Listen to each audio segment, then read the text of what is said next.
pretty much we're swapping the alternator today. There's not a single video on how to do this, so I'm going to try to be as concise as possible in regards to how I'm approaching this. And yeah, it's pretty much taking off the air intake tube, so just the 2 screws here. This pops right out of the tube right there. You push down on this clip here to get the PCV valve off of the cover there, and then boom, that gets out of the way. Right now we're going to remove these 2 Torx screws right here. They're T50s. Yeah, T50s. And we're going to get this out of the way as well. And then from what I can tell, that pulley is the tensioner. And then the tensioner itself is right below it. So as long as I can get in there, tighten it down, well, push it down, I'll be able to loosen it up, get the belt off. If I get the belt off, I can get a better visual of what I'm going to need to do to get that alternator out. So, yeah, bear with me. Like I said, it's the first time doing this. Haven't seen anyone else do this, so let's get this. Remember how that goes. Take a picture of it, visualize it, embrace it, don't forget it. You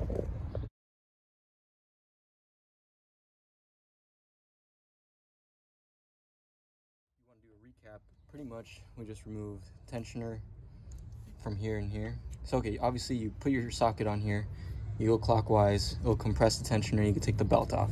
Once you take the belt off, you can take off the tensioner unit, which are these 2 bolts. Once you do that, you'll get access to the other 2 bolts that are on the housing going to the block. And then you're gonna do the other 2 that are on the alternator. Boom, boom, those 2 big ones. And then once you remove those, there's one on the other side going horizontally into the block, which is why you have to lift up this side of the car and kind of get under there. You'll find it.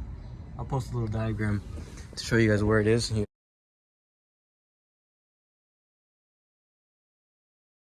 better idea, but there's a bolt going this way. It's 13 mil, and basically that's how to get it out.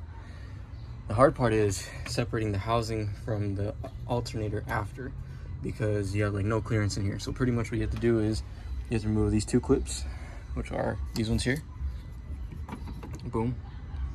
On both sides, they're 10 mil. They give you some space to move this back and forth, so you can kind of finagle all that shit out. You also remove this air pump. This air pump's in the front underneath the intake tube, which we already went over. When I was pulling out the alternator, I actually removed the throttle body as well, just because it added more clearance for me. So that was there's a lot of disassembly to get to the assembly, and then disconnecting the plugs were a pain in the ass too, just because they were way in the back. They're like tucked in there, so once you get it like disassembled, you can kind of, you know, manhandle it in there.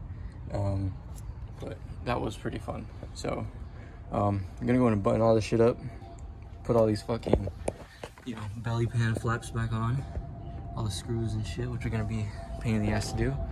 And then hopefully this solves my issue. I'll go get the alternator tested again to make sure that it's operating the way it should, and then we'll be on our way. Get the baby back on the road. Chevy power my ass.